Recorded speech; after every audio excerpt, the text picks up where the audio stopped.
জল জল, কেউ জল তো দিন অন্তত। দেখুন, আমার অ্যাজমা আছে, আমাকে আমার ওষুধটা দিন। আরে ওষুধ নয় তো, আমার চোখটা তো খুলে দাও, আমার দম বন্ধ হয়ে আসছে, প্লিজ আমাকে খুলে দাও। ছেড়ে দাও আমাদের, দেখো তোমরা টাকা তো পেয়েই যাবে। চুপ, একদম চুপ। হ্যাঁ, নিয়ে যাও ওকে, না হলে প্রাণে মেরে দেবো।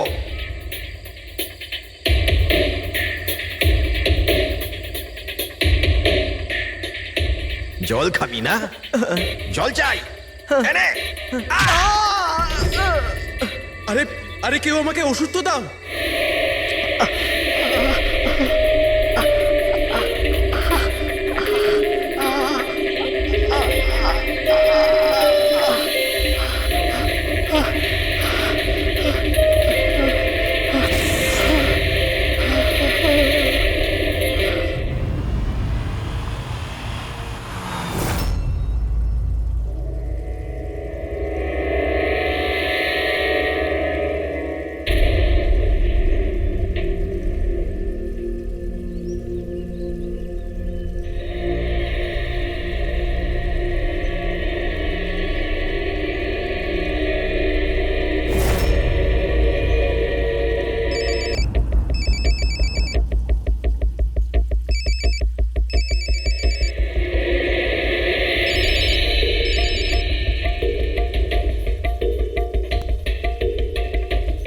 হ্যালো, এখান থেকে বাঁদিকে যাও, সামনে 200 মিটার পর কাঁচা রাস্তা পাবে, ওটা দিয়ে এগিয়ে যাও, শেষে গিয়ে একটা নদী পাবে, ওটাকে পার করে ওখানেই দাঁড়িয়ে যাও। আর হ্যাঁ, ফোন সাথেই রাখবে, আবার কল করব আমি।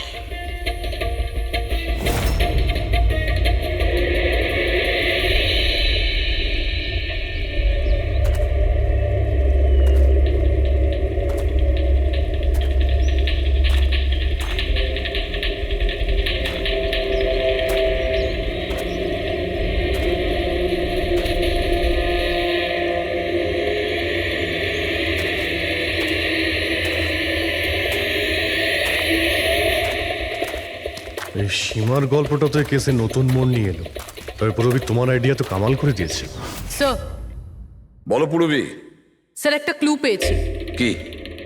এই সীমা এমনি এমনি নিউজটা কভার করছিল না, আসলে এ ওই গ্রাম থেকেই বিলং করে।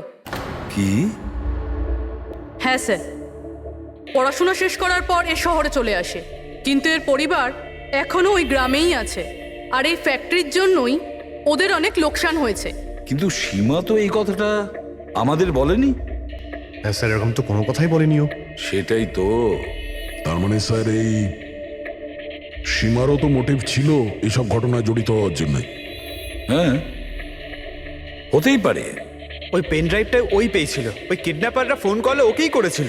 হ্যাঁ স্যার, আর কিডন্যাপাররাও হিরে পৌঁছানোর জন্য ওকেই বেছে নিয়েছিল। ওই সীমাকে কোথাও একা যেতে দেওয়া যাবে না, ওর ওপর কড়া নজর রাখতে হবে, এমন ভাবে যাতে ও কোনো মতেই বুঝতে না পারে, ও যেন কোনোভাবে জানতে না পারে। আর না ওই কিডন্যাপারদের। হ্যাঁ,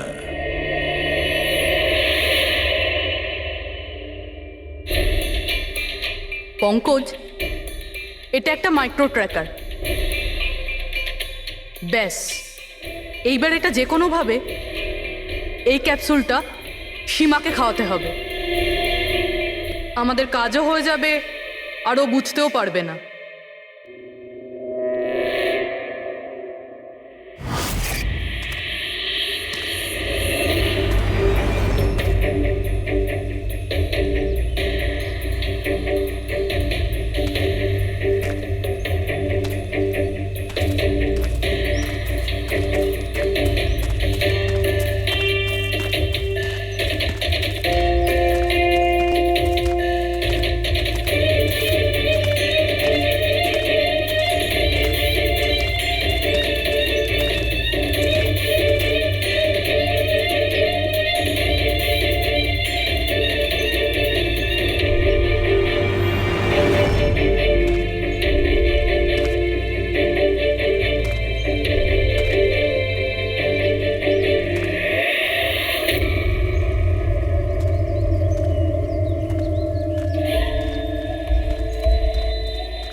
ওখানে দাঁড়িয়ে আছে।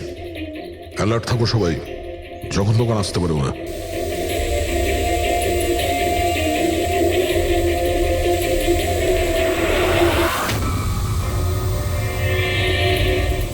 ড্রোন?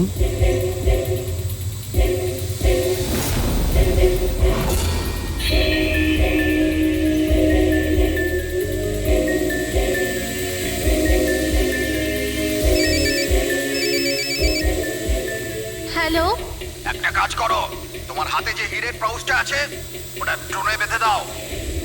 কিন্তু যেটা বলেছি ওটাই করো, বেশি নাটক নয়, তাড়াতাড়ি করো।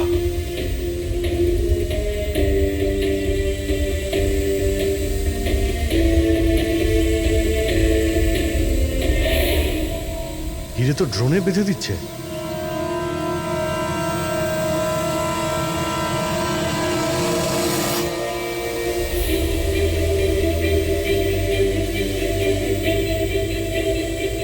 এ তো চলে যাচ্ছে। আরে ভাই, চলে গেলে কিছুই করতে পারবো না।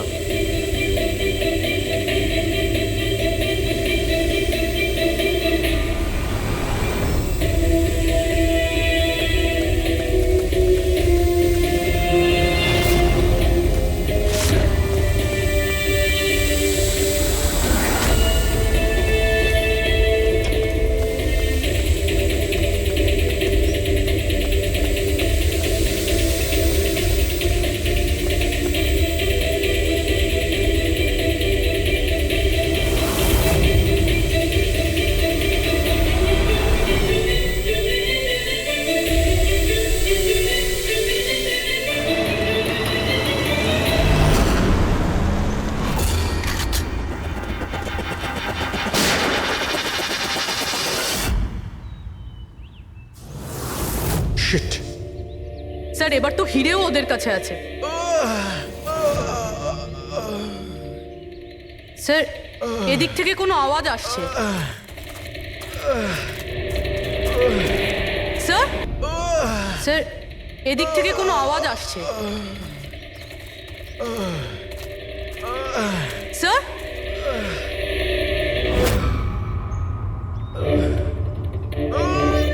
সঞ্জীব,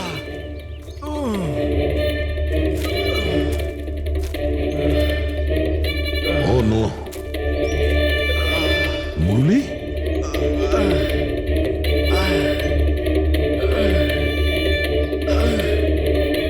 জাকিরা অন্তত বেঁচে তো আছে। মনে হচ্ছে যাওয়ার সময় ফেলে দিয়ে গেছে।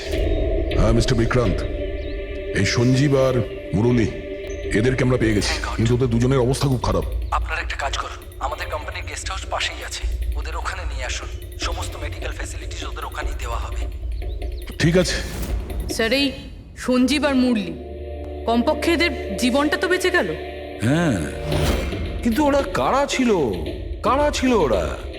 একজনকে মেরে ফেলেছে ওরা, 50 কোটি টাকার হিরে চুরি করেছে, প্রায় ধরা পড়ে গিয়েছিল, কিন্তু ফসকে বেরিয়ে গেল। আর আমরা কোনো সূত্রই পেলাম না, একটাও সূত্র পেলাম না। রবি কিছু জানতে পারলে যে এই তিনজন লোক, বিনায়ক, শঙ্কর আর কিশোর, এই দুদিন কোথায় ছিল? স্যার, পুলিশ ওদের ওপর নজর তো রেখেছিল, কিন্তু স্যার এই বিনায়ক কিছুক্ষণের জন্য উধাও তো হয়েছিল। আচ্ছা, কোথায় গিয়েছিল কেউ জানে না। কিন্তু এই কাজটা গ্রামের লোকেদের হবে এটা মনে হচ্ছে না। গ্রামের লোকেরা কি এইসব ইউজ করতে পারবে? মানে এই ড্রোন এগুলো ইউজ করা? অভিজিৎ, আজকাল এই ড্রোন কেনাটা কোনো ব্যাপার না, ইন্টারনেটে পাওয়া যায়, যে কেউ কিনতে পারে স্যার। যাই হোক, পঙ্কজ তো গেস্ট হাউসে আছে। একবার যদি সঞ্জীব আর মুরলির জ্ঞান ফিরে আসে, পুরো ব্যাপারটাই পরিষ্কার হয়ে যাবে। সঞ্জীব আর মুরলি, এবার আমাদের সবকিছুই ওই সঞ্জীব আর মুরলির ওপর রয়েছে।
স্যার, আমি এরা চেঁচানোর শব্দ শুনে আমি এখানে এলাম, আর এখান থেকে কাউকে পালাতে দেখলাম।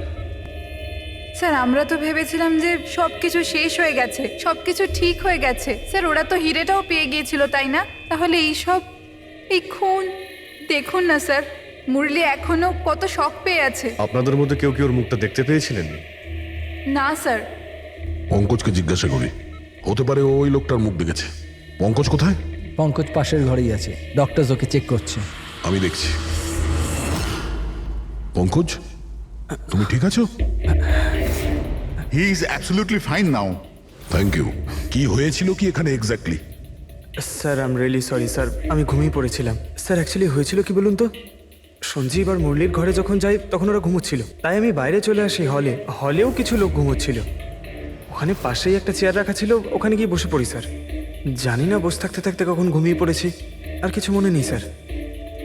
সাডেনলি করিডোরের ওখানে একটা কাঁচ ভাঙার শব্দ হলো। শব্দটা পেয়ে আমি উঠি স্যার, আর আমি দৌড়ই।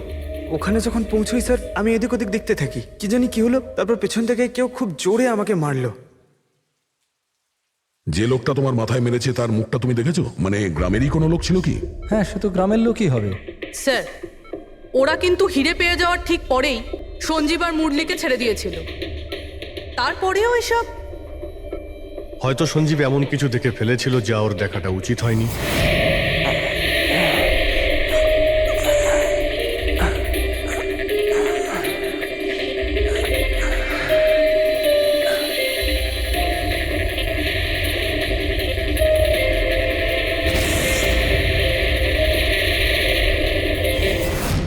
ওদের বিপদ হতে পারতো, সেই জন্যে। স্যার সঞ্জীব যদি এরকম কিছু দেখেই ফেলে, তাহলে সঞ্জীবকে আগেই কেন মেরে ফেললো না? তখন মারতে পারেনি বলেই তো এখন মেরে গেল। সমস্ত রুম বন্ধ ছিল তো খুনি কাঁচ ভেঙে ভিতরে ঢুকেছিল না?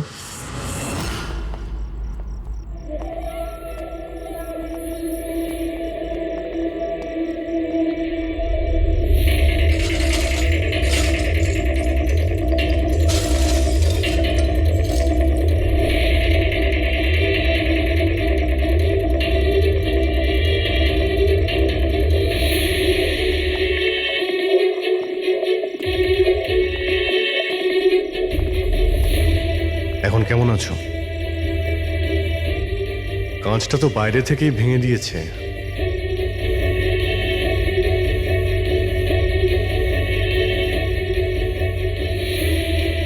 দয়া, এ দেখতে পাচ্ছ?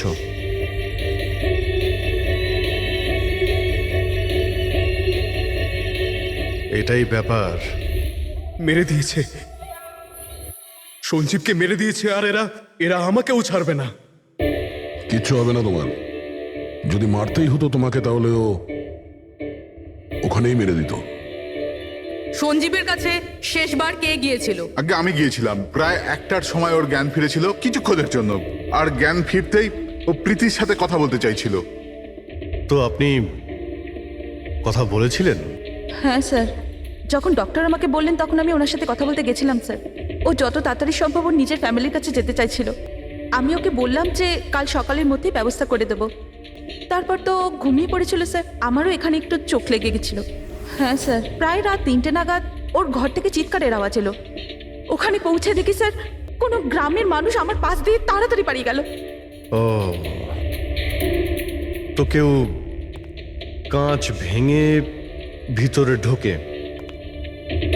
জানালার কাঁচ বাইরে থেকে ভেতরের দিকে পড়ে, কিন্তু যদি কেউ বাইরে থেকে ভিতরে ঢোকে তো তার পায়ে লেগে কাঁচের টুকরোগুলো একটু সামনের দিকে আসা উচিত ছিল। কিন্তু অদ্ভুত ব্যাপার এটাই যে কাঁচের টুকরো আমরা সামনে পাইনি, আমরা শুধুমাত্র জানালার কাছেই দেখলাম।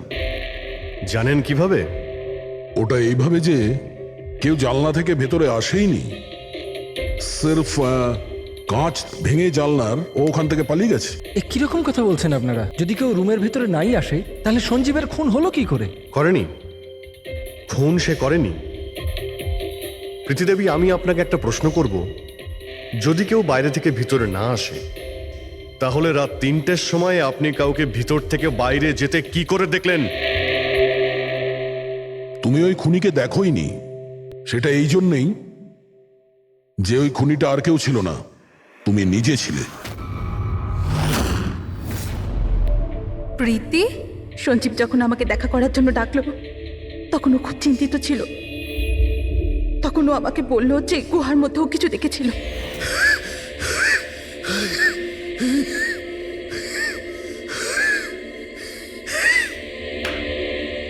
আরে কেউ জল তো খাওয়াও।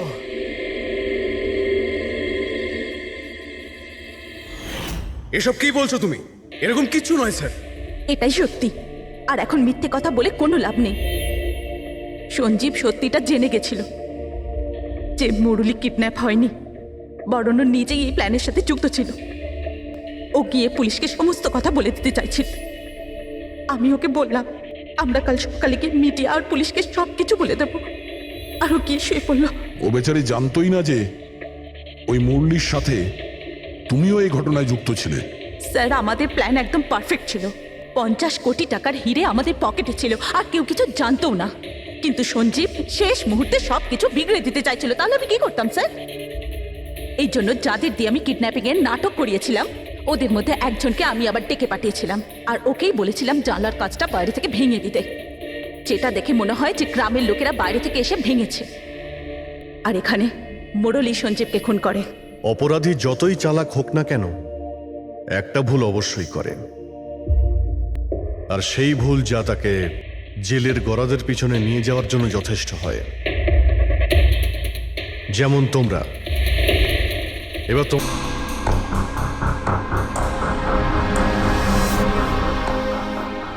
কি ব্যাপার অভিজিৎ, খুব অস্থির দেখাচ্ছে, কি হয়েছে? আরে ভাই, ওই একটা ভিডিও কল আসবে, তার জন্যই ওয়েট করছি। Video call? এর আগে তোমাকে কখনো ভিডিও কলে কথা বলতে দেখিনি। কোনো বিশেষ ব্যাপার কি? আরে ভাই, তুমিও না প্রত্যেকবারই। আরে তেমন কিছু নয়।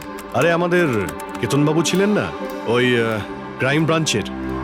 হ্যাঁ হ্যাঁ, কেতনবাবু, মনে পড়েছে। আরে উনি বললেন যে 12:30টার সময় আমার সঙ্গে ভিডিও চ্যাট করতে চান, আমায় সারপ্রাইজ দেবেন, সেই জন্যই ওয়েট করছি। ও স্যার কেমন আছেন? কেতন স্যার, আরে আপনাকে তো একদম ফিট মনে হচ্ছে। আরে কেন পেছনে লাগছো বাবা? জানো, রিটায়ারমেন্টের পরে বডিটা একটু বেড়ে গেছে, একটু এক্সারসাইজ করতে হবে। আরে না না স্যার, সত্যি বলছি, আপনাকে খুব স্মার্ট লাগছে। হ্যাঁ, আচ্ছা এটা বলো, তুমি তোমার বিয়ের কার্ড কবে পাঠাচ্ছ? আরে স্যার আপনিও না। দেখুন স্যার, আপনি সিনিয়র, আপনি আগে করবেন, তারপরে আমি করব। আমি লাইন ভেঙে আগে কি করে যাব স্যার? হ্যাঁ, আরে ভাই, নতুন বাড়ি কিনেছি, ব্যাস ওরে বাড়ির মাল কিনে চলে আসবে, না হলে এই বয়সে আর কে মেয়ে দেবে বলো? আরে স্যার, আশা নিয়েই আমরা সবাই বেঁচে আছি। কোথায় বাড়ি কিনেছেন আপনি? ফার্ম হাউস নিয়েছি ওয়াসিতে। হ্যাঁ, চলে এসো রোববার, একসাথে লাঞ্চ করব। অবশ্যই স্যার, অবশ্যই যাব। এখন তোমাকে আমি এই ঘরটা দেখাচ্ছি, দেখো ঘরটা কেমন দেখতে। এই যে দেখো,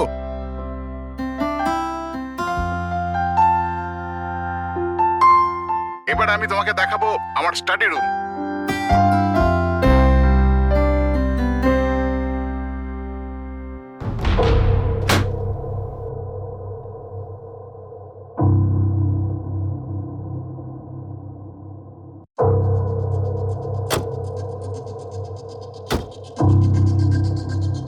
অভিজিৎ, এবার দেখো, দেখাচ্ছি তোমাকে দারুণ জিনিস, ফার্স্ট ক্লাস।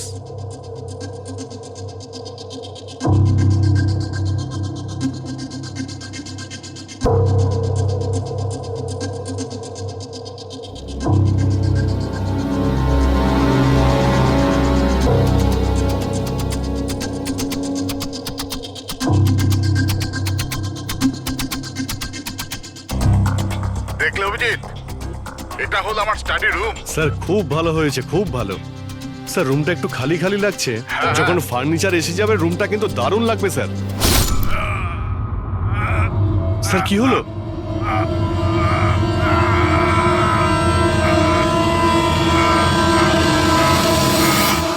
ও নো স্যার, কি আরে হয়েছে? ভাই, স্যারকে কেউ ছুরি মেরে দিয়েছে। ছুরি মেরে দিয়েছে? কোথায়? কে মেরেছে ছুরি? বুঝতে পারছি না। কিন্তু তুমি তো ভিডিও চ্যাট করছিলে ওর সাথে না? হ্যাঁ করছিলাম, কিন্তু হঠাৎ করে এই ছুরি কোথা থেকে এলো আর কিভাবে ওনার লাগলো কিছুই বুঝতে পারলাম না। কি?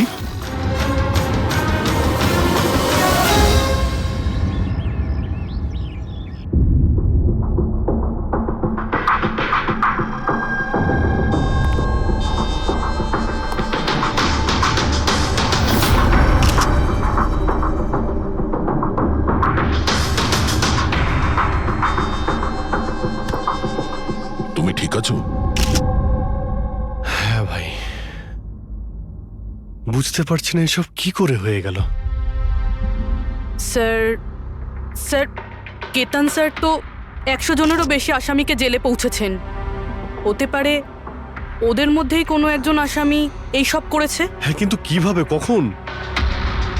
কেতন স্যার আমার সঙ্গে কথা বলছিলেন, এইখানে বসেছিলেন, ওনার পিছনে কেউ ছিল না।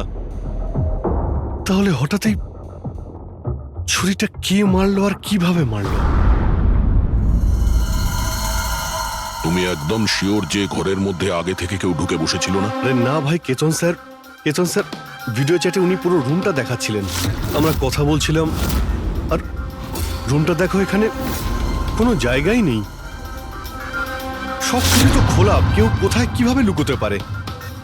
তুমি বলেছো যে তোমার সামনেই কেতনবাবু দরজা খুলে ভেতরে এসেছেন। হ্যাঁ, উনি এই দরজাটা খুললেন, ভিতরে ঢুকলেন, আর উনি দরজাটা বন্ধও করেছিলেন। তাহলে তো পরিষ্কার ব্যাপার, খুনি এই ঘরের মধ্যে আগে থেকে ছিল, পরে আসেনি। আর সেটাই তো ভাই আমি দেখতে পেলাম না কেন? আরে আমার কথা ছাড়ো, ইনি কেন দেখতে পেলেন না?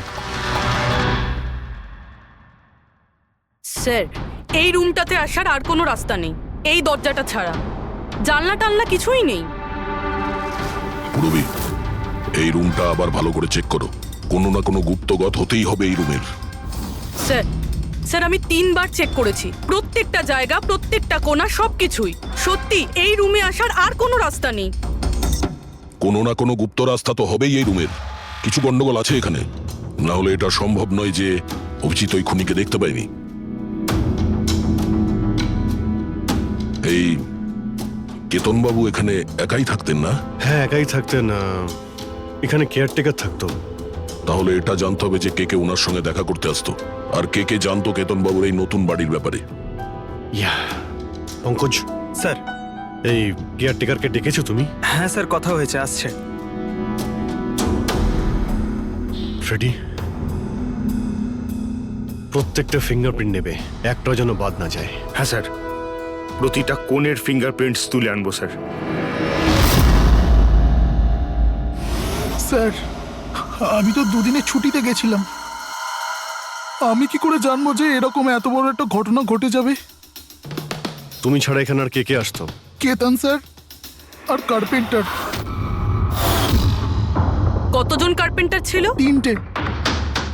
আর কতদিন ধরে কাজ করছিল? প্রায় 1 মাস ধরে। 1 মাস ধরে? তার মানে ঘরের কোনা কোনা ওরা জানতো। এই কার্পেন্টার কেতনবাবু কোথা থেকে এনেছিলেন? ওনার পরিচিত ছিল নাকি কেউ পাঠিয়েছিল? না স্যার, ওরা কেতন স্যারের জানাশোনা লোক ছিল, কারণ ওরা কেতন স্যারের আগের বাড়িতেও কার্পেন্টারের কাজ করেছে। তুমি শিওর যে আর কেউ আসেনি? না স্যার। হ্যাঁ, মনে পড়েছে স্যার, 2জন অচেনা লোক এসেছিল। একজন কোনো এক ইন্টারনেট কোম্পানি থেকে এসেছিল, আর দ্বিতীয়জন ওয়াটার পাইপলাইন চেক করতে এসেছিল। ওরা পুরো বাড়ি ঘুরে দেখেছিল। স্যার এর জন্য আমাকে বকেছিলেন। কেন বকেছিলেন? কেননা আমি ওদের ভেতরে আসতে দিয়েছিলাম। স্যারের ওই 2জনের প্রথম থেকে আসার কোনো খবর ছিল না, আর স্যার ইন্টারনেট কানেকশনের জন্য কাউকে কিছুই বলেনি। আর এটা কবেকার ঘটনা? এটাই 2-3 সপ্তাহ আগের কথা। ও, মনে হচ্ছে এই দুজনেই কোনো গন্ডগোল করেছে। আচ্ছা, 5 বছর আগে তোমরা যখন এই কেসটা সলভ করেছিলে, তখন কেতনবাবু ছাড়া এই টিমে আর কে কে ছিল? আমি, পুরবী, কেতন স্যার আর মহেন।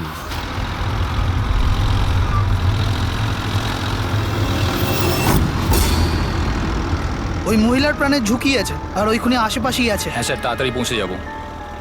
আর 15 মিনিট লাগবে ওই ওয়ার হাউস, আমরা এসেই গেছি।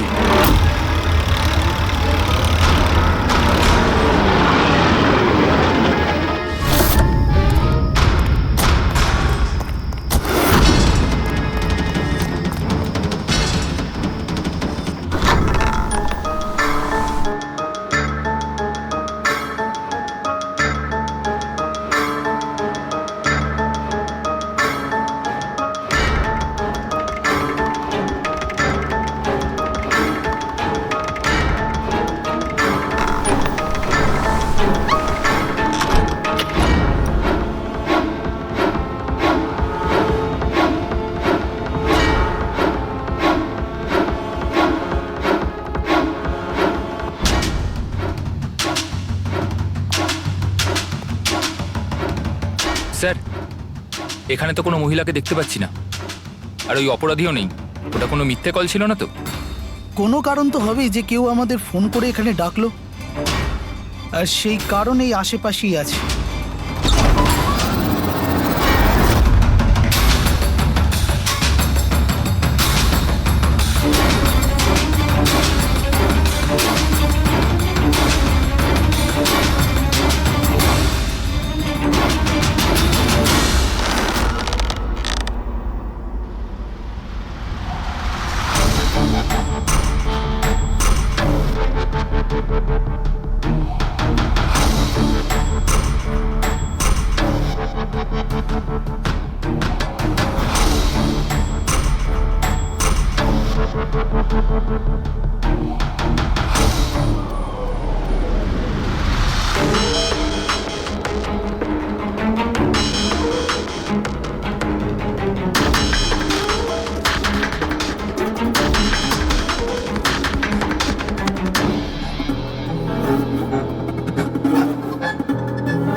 স্যার, স্যার, বিনোদ, স্যারকে কেউ ছুরি মেরেছে।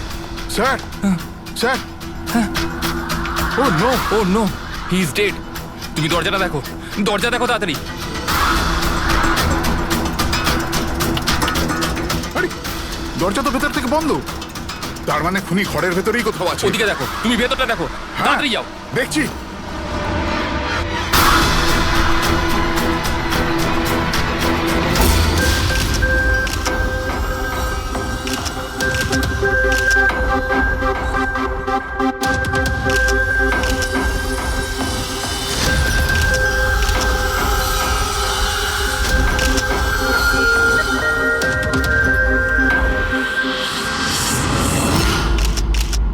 তাহলে এখানে কেউ ছিল না? হ্যাঁ স্যার, সত্যি বলছি, এখানে মেহেন স্যার আর আমাদের ছাড়া আর কেউ ছিল না। বুঝতেই পারছি না যে খুনটা করলো কি। আচ্ছা, আপনারা এখানে এসেছিলেন কেন? স্যার, একজন মহিলা ফোন করেছিলেন যে ওনার প্রাণ বিপদে আছে, ওনাকে বাঁচাতেই আমরা এখানে এসেছিলাম। কিন্তু এখানে তো কোনো মহিলা ছিলই না, আর ফোনটাও একটা প্রাইভেট নম্বর থেকে করা হয়েছিল। আচ্ছা, এগুলো একটা ষড়যন্ত্র, প্ল্যান করে করা ষড়যন্ত্র। স্যার, এই যে এখানকার ওয়াচম্যান স্যার। তুমি গোডাউন কটায় বন্ধ করেছিলে? স্যার, রাত 10টার সময়। সেই সময় এখানে কেউ ছিল?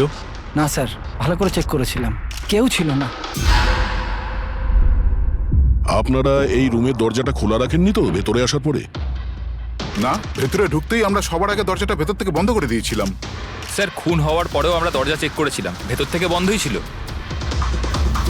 খুনি আগে থেকেই ভিতরে ছিল, কেতন স্যারের বাড়ির মতো। একটাই দরজা যেটা বন্ধ ছিল, আর কোনো জানালা নেই। তাহলে খুনি গেল কোথায়?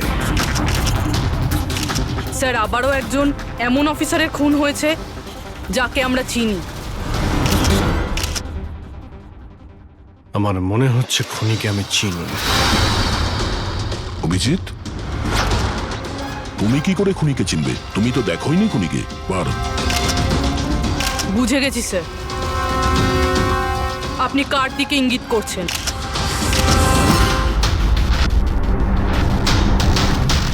তুমি জানো এসব কি?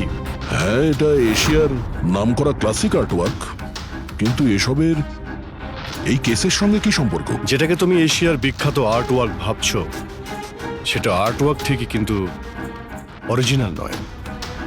এটা ডুপ্লিকেট, নকল। এগুলো নকল, কিন্তু দেখতে একদম আসল, অথচ এটা নকল। কিন্তু এই আর্টওয়ার্কের এই দুটো মার্ডারের সঙ্গে কি সম্পর্ক? এটা 5 বছর আগের কথা দয়া। তোমার এটা মনে আছে? তুমি আর এসিপি স্যার ডেপুটেশনের জন্য দিল্লি গিয়েছিলে। সেই সময় কিছুদিনের জন্য আমি আর পুরবী একটা কেসে ক্রাইম ব্রাঞ্চের হয়ে কাজ করেছিলাম। হ্যাঁ হ্যাঁ হ্যাঁ, কিছু কিছু মনে পড়ছে। এটা সেই কেস না যাতে কেউ নকল আর্টওয়ার্ক বানিয়ে সেটাকে বেশি দামে বেচার চেষ্টা করছিল? কারেক্ট। এই আর্টওয়ার্ক সেই বানিয়েছে, মিখেল। ওর নাম মিখেল।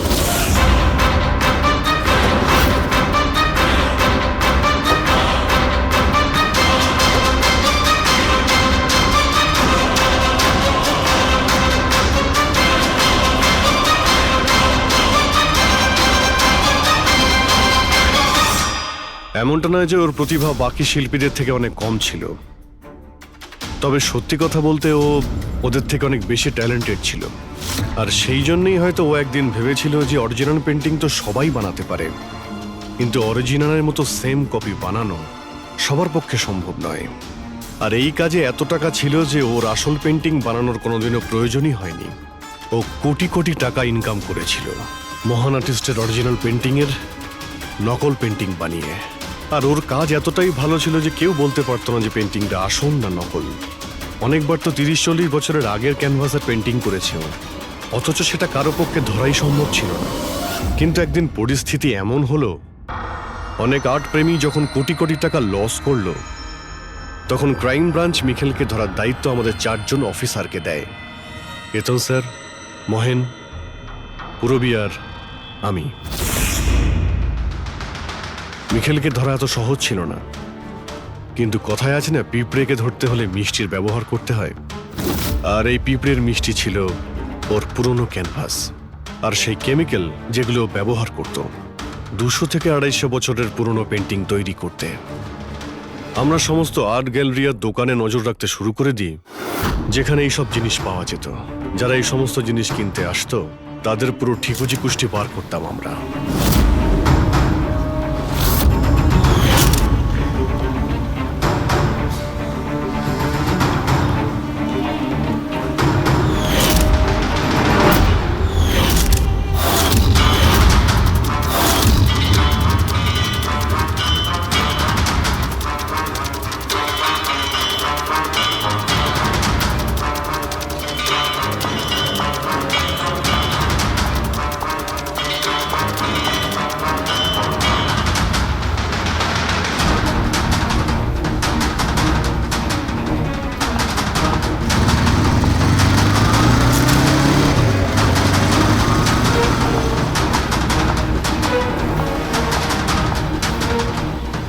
যতগুলো ছবি পাঠাচ্ছি প্রত্যেকের ডিটেলস আমার লাগবে।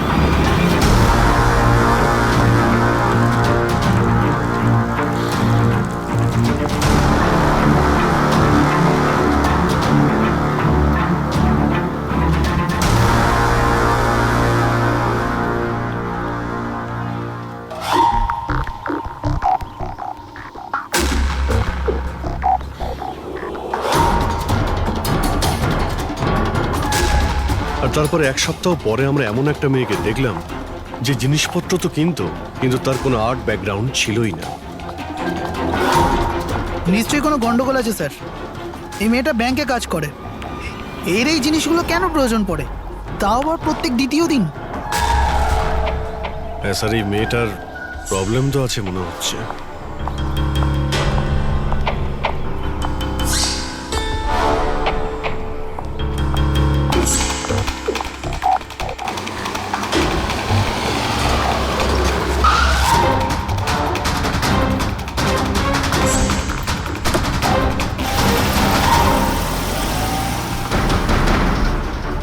এই মেয়েটার একটু গন্ডগোল আছে, ওর পিছু নাও, দেখো কোথায় যাচ্ছে।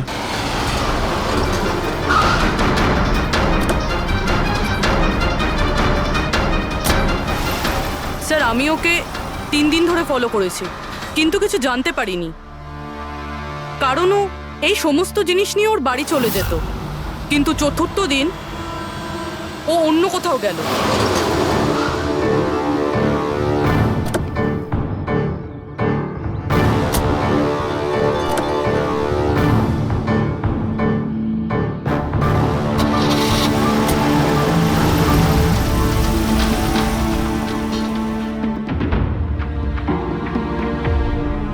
নিখিল, নিখিল, নিখিল, নিখিলও না, এখনো লাঞ্চটাও করেনি।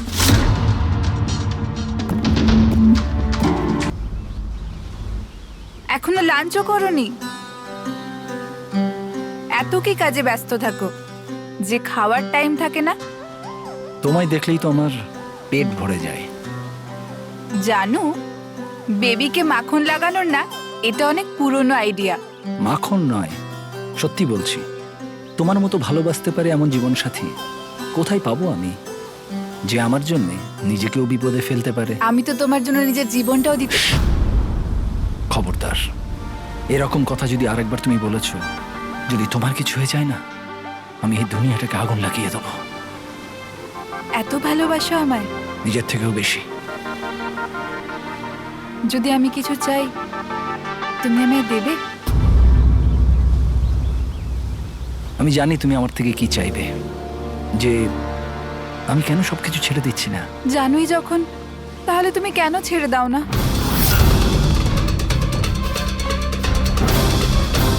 শীতল, মানুষের জীবনে দুটো নেশা হয়, আমার ভালোবাসার নেশা তুমি পূরণ করো, আর আমার দ্বিতীয় নেশা শিল্পীর, যেটা আমার কাজটাকে পূর্ণ করে। এই দুটোর মধ্যে একটাও যদি আমার থেকে দূরে যায় না, তাহলে আমি অসম্পূর্ণ থেকে যাব। আর আমি চাই যে ইতিহাস আমায় সব থেকে ভালো স্বামী আর সব থেকে ভালো আর্ট চোর হিসেবে মনে রাখে। মিখেল,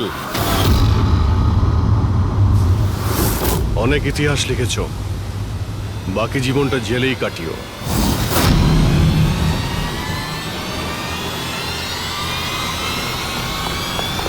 মিখেল,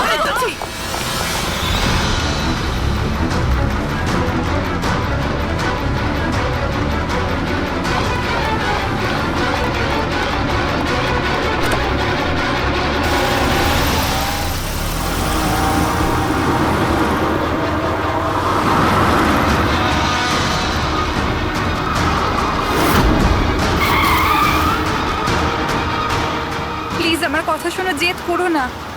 নিজেকে আইনের হাতে তুলে দাও প্লিজ। না, আমি করব না।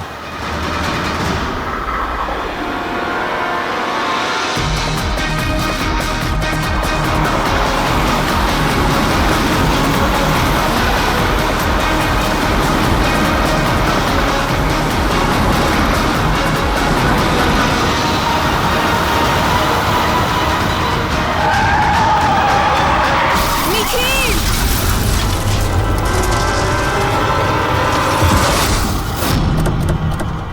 শীতল, মিখেল দাঁড়া, দাঁড়া, শীতল, দাঁড়া।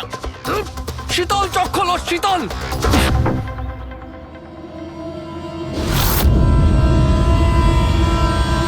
She's dead, sir. তোমাদের জন্য আমার শীতল আমাকে ছেড়ে চলে গেল। ছাড়বো না আমি তোমাদের। তোমার স্ত্রীর মৃত্যুর জন্য আমরা দুঃখিত, কিন্তু তার জন্য দায়ী আমরা নই, তুমি। না তুমি অপরাধের রাস্তায় হাঁটতে, আর না তোমার পাপের শাস্তি তোমার স্ত্রীকে ভোগ করতে হতো। কাজের শাস্তি কে পাবে এটা ভবিষ্যৎ বলবে। ওর 5 বছরের শাস্তি তো এতদিন শেষ হয়ে গেছে, কিন্তু ওর স্ত্রীর মৃত্যুর প্রতিশোধের আগুন হয়তো ওর মনের ভিতরে এখনো জ্বলছে। মানে কেতনবাবু আর মেহেনের পরে ওর টার্গেট এখন পুরো বিয়া তোমার ওপর। কারেক্ট।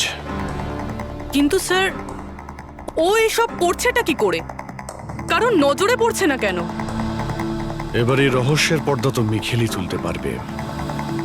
ও তোমার আর আমার কোনো ক্ষতি করার আগে মিখেলকে আমাদের ধরতেই হবে। স্যার, স্যার কেতন বাবুর বাড়ি থেকে যে ফিঙ্গারপ্রিন্টস গুলো পেয়েছিলাম, ওটা কারোর সঙ্গে ম্যাচ হয়েছে? স্যার ওই ওয়াটার পাইপলাইনে যে কাজ করে সে নির্দোষ হলেও যে লোকটা ইন্টারনেটের কাজ করে সে খুব গোলমেলে। এই ইন্টারনেটের লোকটা কে? Sir Ramen sir. Sir sir পুরনো পাপি স্যার। এই তো 6 মাস আগে ও অথর রোড জেল থেকে ছাড়া পেয়েছে স্যার। Arthur road jail? ওই মিখেলকে তো ওই জেলেই রাখা হয়েছিল। তার মানে ওই জেলেই এই অপরাধের প্ল্যানিংটা করা হয়েছিল, মিখেল আর ওই রমন জোব মিলে নিয়ে। তুই নিশ্চয়ই আবার জেলে যেতে চাইবি না? না স্যার, আমার দ্বিতীয়বার জেলে পাঠাবেন না স্যার। যদি আজ আমি মিখেলকে না পাই তাহলে তোকে এখানেই পুঁতে দেবো। না স্যার, মিখেল আমার সাথে এখানেই দেখা করতো, এখানেই দেখা করতো, আমি সেখানেই নিয়ে যাচ্ছি আপনাদের। আমার মিখেলকে চাই, ব্যাস। হ্যাঁ স্যার, ওখানেই নিয়ে যাচ্ছি আপনাদের।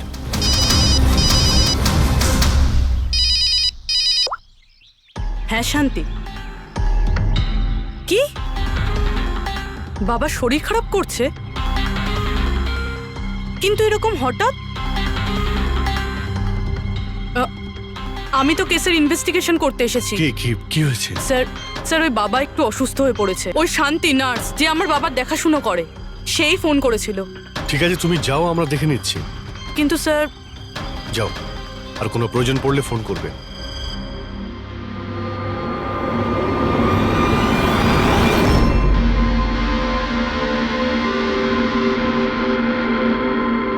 কি হলো স্যার? ফ্রেডি, আমি এটা ভাবছি যে আমাদের এই সিআইডির কেরিয়ারে আমরা অনেকেই ক্লোজ রুম মার্ডার সমাধান করেছি, কিন্তু তাদের মধ্যে একটা কেসও এরকম ছিল না। হ্যাঁ স্যার, এর আগেও এরকম ঘর বন্ধ থাকার কেস এসেছিল। কোথাও না কোথাও তো গোপন রাস্তা খুঁজে পাওয়াই যেত খুনির আসার এবং যাওয়ার জন্য। হ্যাঁ, হয়তো রুমের মধ্যে কোনো গুপ্ত পথ থাকে, না হলে রুমের মধ্যে কোনো রাস্তা বানানো হয় খুন করার জন্য। কিন্তু এখানে না তো কোনো গুপ্ত রাস্তা আছে, না রুমের মধ্যে কোনো গন্ডগোল করা হয়েছে, না। আর এই খুনি এমন যাকে দেখাই যাচ্ছে না। স্যার, আমার তো ভেবেই কিরকম মাথাটা ঘোরা শুরু হয়ে গেছে। খুনিকে দেখা যাচ্ছে না কেন? অনেক বছর আগে আমি একটা সিনেমা দেখেছিলাম যেখানে হিরো একটা গ্যাজেট লাগিয়ে অদৃশ্য হয়ে যেত, কিন্তু ওটা তো সিনেমা ছিল না স্যার। হ্যাঁ, ওটা তো সিনেমা ছিল, কিন্তু এটা তো বাস্তব জীবন। স্যার, কি ভাবছেন আপনি? এটাই ভাবছি, এর মধ্যে কোন জিনিসটা আমি বুঝতে পারছি না।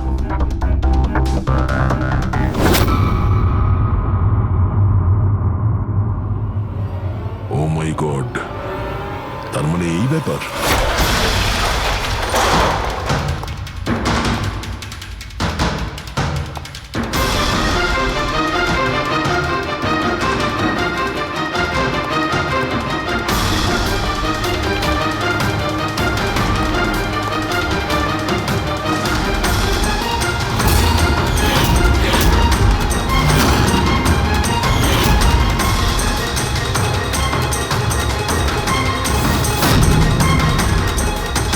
দিন ধরেই আমাদের চারজনকে ফলো করছিল, আর তুই ওকে হেল্প করছিলি এই সমস্ত কাজে? হ্যাঁ স্যার।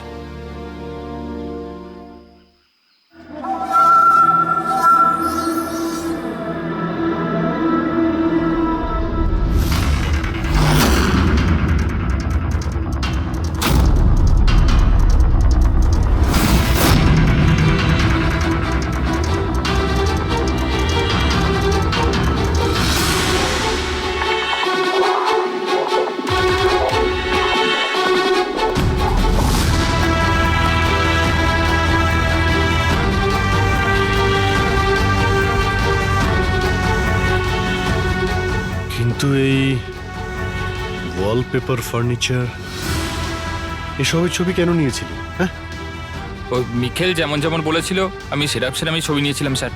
ব্যাস, আমি শুধু জানতাম না এই ছবিগুলো নিয়েও কি করবে স্যার।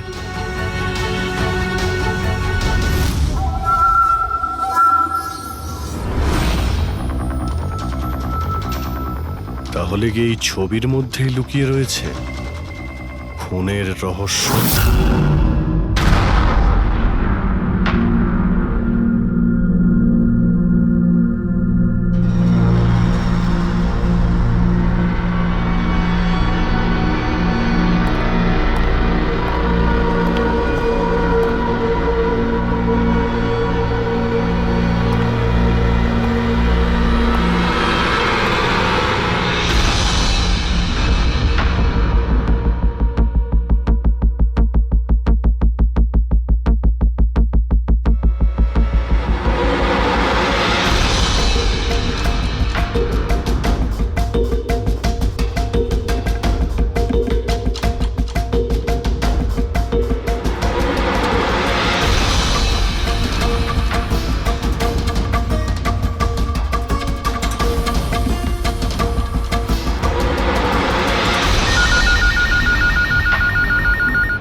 গলার আওয়াজ ভুলোনি। এমনিতে আমি জানতাম যে তুমি আমার বাড়ি পর্যন্ত নিশ্চয়ই পৌঁছবে। ইন্টেলিজেন্ট তুমি, কিন্তু সরি, তোমাকে স্বাগত জানাতে আমি বাড়িতে ছিলাম না। তোকে স্বাগত তো জানাবে সিআইডি, যখন আমরা তোকে আরেকবার ধরে জেলে নিয়ে যাব। জেল তো আমি তখন যাব না যখন তোমাদের নজরে আমি আসব। তার আগে এই ধাঁধাটা তো সমাধান করো যে আমি তোমাদের এমনিতে নজরে কেন আসছি না। কি হলো, কি ভাবনায় পড়ে গেলে? হ্যাঁ আমি জানি তুমি ইন্টেলিজেন্ট, কিন্তু এতটাও ইন্টেলিজেন্ট নও যে এই কেসটাকে সমাধান করো। কেসটা তো তোমার আর পুরবীর মৃত্যু দিয়েই শেষ হবে। মিখেল, রাগ নয় অভিজিৎ বাবু, রাগ করে কেন নিজের বিপি বাড়াচ্ছ? চলো একটা ছোট্ট তোমায় হিন্ট দিয়ে দিই। আমায় তুমি সেখানেই দেখতে পাবে যেখানে এই গল্পের শুরু হয়েছিল, যেখানে শীতলকে তুমি আমার থেকে ছিনিয়ে নিয়েছিলে। পুরবী মারা যাওয়ার আগে তো নিশ্চয়ই পৌঁছতে পারবে। মিখেল, মিখেল, হ্যালো পঙ্কজ, তুমি এক্ষুনি পুরবীকে ফোন করো, ওকে বলো বাড়িতে থাকতে, বাইরে বের না হতে। ও কি হলো স্যার? আচ্ছা, আমি যেটা ভাবছি সেটা যদি ঠিক হয় তাহলে জানা যাবে যে খুনি এগুলো কিভাবে করলো। কিভাবে? আশ্চর্য তো, বাবা তো পুরোপুরি সুস্থ আছে, তাহলে তাহলে শান্তি ফোন করে আমাকে ডাকলো কেন? আর নিজেও তো বাড়িতে নেই। ফোন করলাম, ফোনটাও ধরছে না।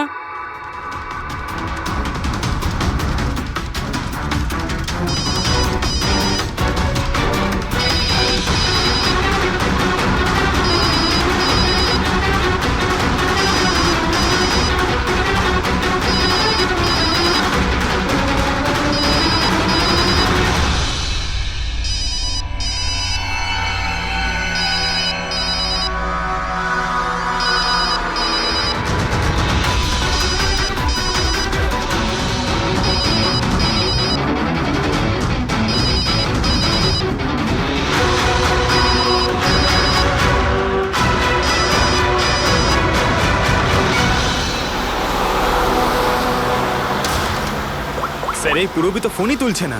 কি ফোন তুলছে না? কোনো প্রবলেম নেই তো? স্যার মিখেল ওর কাছে পৌঁছে যায়নি তো? হতে পারে। ওই যে ফোনটা এসেছিল ওর বাড়ি থেকে ওর বাবার শরীর খারাপের ব্যাপারে, হতে পারে ফোনটা মিখেলই করেছিল। স্যার পুরবীর কিছু হবে না তো? আশা করছি আমরা সময় মতো পৌঁছে যাব। যদি পুরবীর কিছু হয় তাহলে না,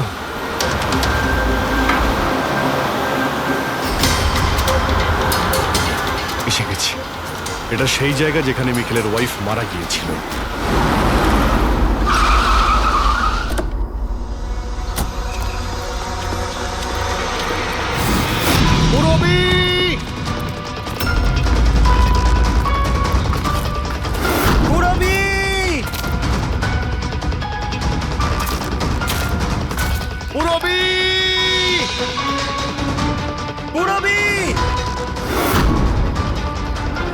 ওই দিকটা দেখো।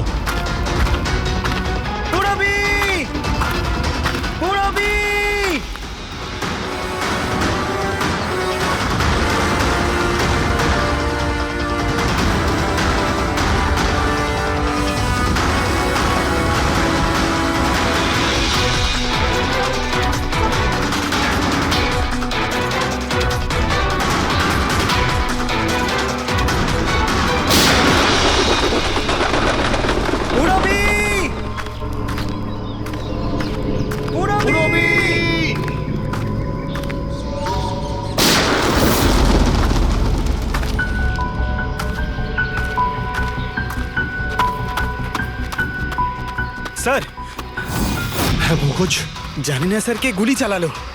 পুরবীকে পেলে? পুরবী ওখানে স্যার।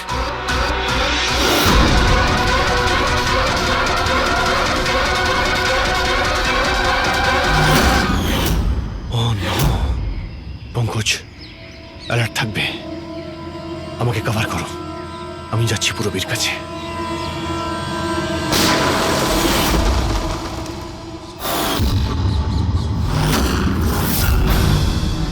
ভয় পেও না অভিজিৎ, এখনো ও মরেনি। কিন্তু যদি ওর কাছে যাওয়ার চেষ্টা করো তাহলে আমার আঙুল ট্রিগারের ওপর আছে, আর গলিটা তো তোমার থেকে তাড়াতাড়ি পৌঁছবে। মিখেল, গুলি চালিও না। দেখো, তুমি প্রতিশোধ নিতে চাও তো?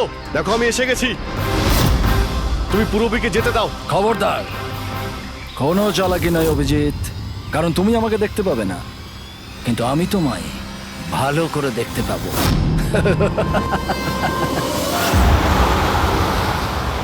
অভিজিৎ, আমার কথা মন দিয়ে শোনো, তুমি একদম রিয়াক্ট করবে না। তুমি এই মিখেলকে দেখতে পাবে না। তুমি আর কেতনবাবু, ওকে কেতনবাবু স্টাডি রুমে দেখতে পাওনি। মাহান ওকে আর্ট ওয়্যার হাউসে দেখতে পাইনি। পুরবী নিজে ওকে ওর ঘরে দেখতে পাইনি। কেন? কারণ ওকে দেখা সম্ভব নয়।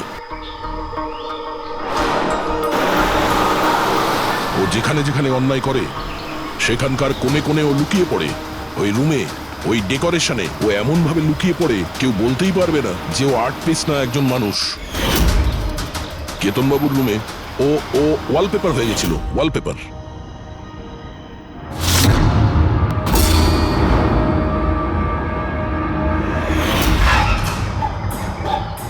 আর মেহানের ওই ওয়্যার হাউসে ও পোর্ট্রেট হয়ে গেছিল।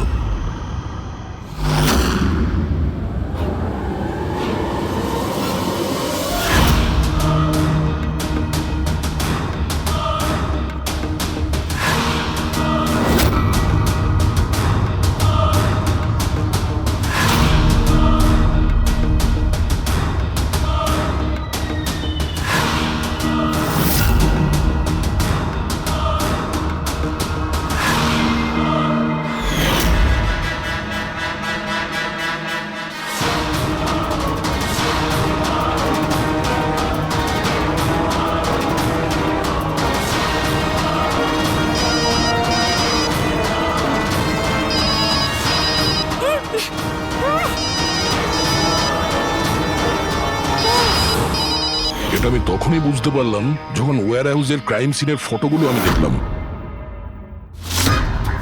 তখনই আমার নজর ওই পোর্ট্রেটের আঙুলের উপর গেছিল।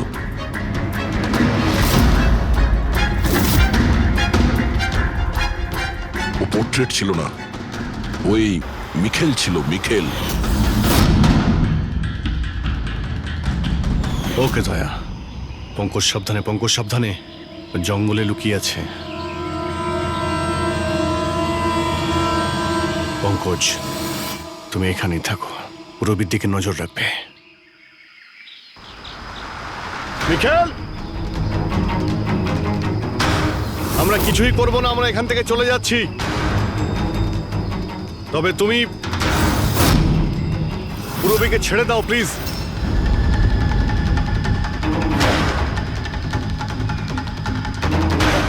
দেখো, এসব করে আর কোনো লাভ নেই।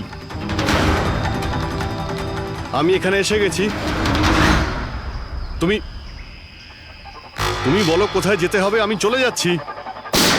বাস, আগে এগোবে না অভিজিৎ, আমার সাথে গেম খেলা বন্ধ করো। ঠিক আছে, ঠিক আছে, গুলি চালিয়ে কোনো লাভ নেই, আমরা এখান থেকে চলে যাচ্ছি। কিন্তু তুমি তুমি কি চাও মিখেল? যা কিছু হয়েছিল সেটা তো হয়ে গেছে, কিন্তু এসব করে তুমি কি পাবে? হ্যাঁ,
আমার শীতলকে তুই আমার থেকে নিয়েছিলি, আমি তোকে ছাড়বো না। আয়, আমার শীতলকে দূরে করেছিলি।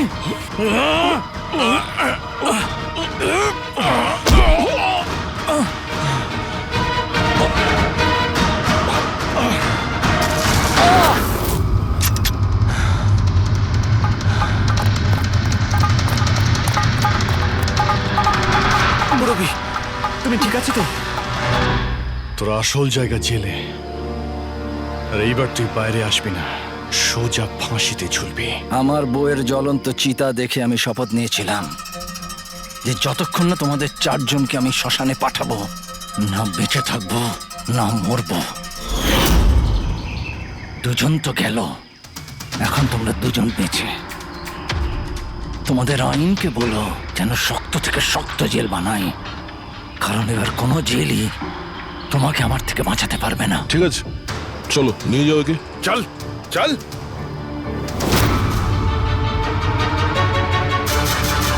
আসবো, ফেরত আসবো।